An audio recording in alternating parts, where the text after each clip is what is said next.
如果要去看演唱会，你的手机就更重要了。现在有新商机，用租的，平均租一天只要500到800。我们来实测主打拍偶像的神机有多神。现在演唱会很多人都会要租神机，把偶像拍得帅帅美美的。那我们今天就来到游乐园来实测看看它的功能够不够神。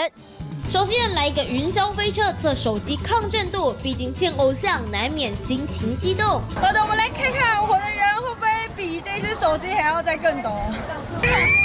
哇塞，记者抖到不行，但画面似乎蛮平顺的，轨道轨迹完整记录。再来挑战海盗船 ，AI 笔圈起来，其他人通通 out。魔王等级远拍摩天轮，手机1倍、20倍、1倍、20倍，怎么调都能对焦。好像真的有点神哦。那模拟演唱会呢？各位准备好了吗？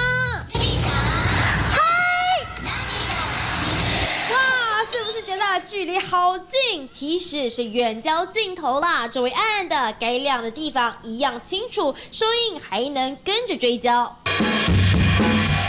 不说动来动去也没关系，一次拍100张，总能找到最帅气的。想当然，这种超强拍照功能，在追星族的高追求中，自然衍生出了出租服务。演唱会外面就有摊贩，像是三星 S25 Ultra， 不止主镜头2亿像素，还能远焦收音。vivo 200 Pro 拥有4K 120帧慢动作摄影，小米15 Ultra 则能靠1寸感光元件拍出超美光影，日租500到800元不等，抢用100元价。换到偶像回忆。有合作的话，你可以看到他们可能在旁边的摊位呢，会有个叫出租租借，让你试用。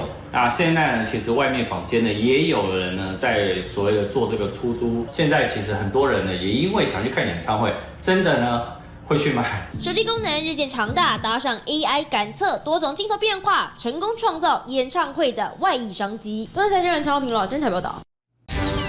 看盘不中断，赶快来按赞！东森财经24小时股市直播来喽！快点扫 QR code 加入，让我们来陪着你们看盘，最及时的盘中资讯，最权威的投资分析，满满一整天盘后交战，都在东森财经24小时股市直播。